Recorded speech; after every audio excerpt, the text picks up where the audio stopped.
movement where the Baal Shem Tov says, no, let's all go to Israel, or let's fight the Goyim, or something like that. So, the classic old historiographical argument, in my opinion, doesn't hold. I will conclude by saying in general that as horrible as everything was in the Xeris Tachvatat, perhaps the most fascinating part of all this is the Jews recovered fairly quickly. They did not have, as far as we can tell, the kind of traumas that we associated in the 20th century with the post-Holocaust. At least people didn't write that way if they had it. So we have no evidence of that whatsoever. It's also true that Poland took some very serious hits, and the Jews with them, but then Poland recovered. If you followed what I said last time, after the Peace of Andrusovo, I know it was after the late 1660s, or to be more exact, in 1672, they finally got a good king, John Sobieski, who really led the country in a major recovery. He didn't fix the problem. This was his great failure. He did not fix the machine. The Poles still had this politically retarded system of the liberum veto, where one guy can declare not only can declare the law not to be a law, in other words, it has to be unanimous, he can dissolve parliament. He could dissolve the Diet. He says, I don't like it. They even asked the guy, why did he do it? He said, I just want to see if I could do it. There were people like, Polish historians, believe me, bitterly look back upon this and their mistakes. So the problem was in the structure of the machinery. But I can tell you this much. By the time you get to 1700 or so, certainly 1710 or 1720, which is not that long after we're talking about, and arguably earlier, the Jewish control of the Polish economy reached its maximum. That's not what you think.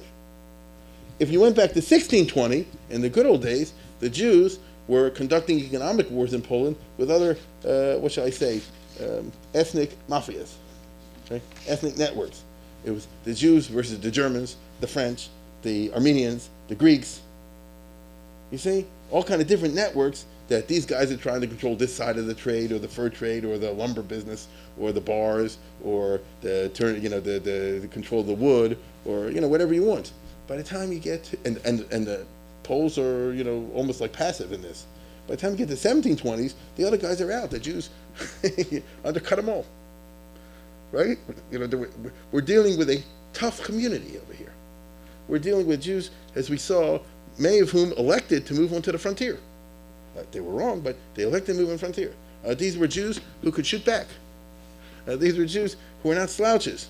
They couldn't rise and revolt against Poland. They weren't interested in doing that. And they're totally under the control of the magnates. Nevertheless, within the range of the possible, the Jews, as I say before, it's a double you do. By the time you get to the 18th century, the Jews completely own the economy of Poland under the control of the magnates, which means that the nobles own the control of the economy, and they make the line of the money, but the people who actually run the stores and do it are the Jews. It's just which set of Jews. The magnates play one group off against another, and this is something that they're always complaining about in this farm. So the religious outlook turned out to be, from a strictly utilitarian point of view, the most efficient in dealing with the tragedy, because at the end of the day, and here we are at Tisha B'Av, the end, if we want to be perfectly honest, we have no choice, no one does, when these Xeris come, except to roll with the punch. And then to pick up your life as best you can. Those who survived the Holocaust in the 20th century, for example, my parents, and some of your parents, what can you do about it? You can't go up and blow up Germany. You can't do it. You can't go and right all the wrongs. You can't do it, right? It would be nice if you could, but you can't.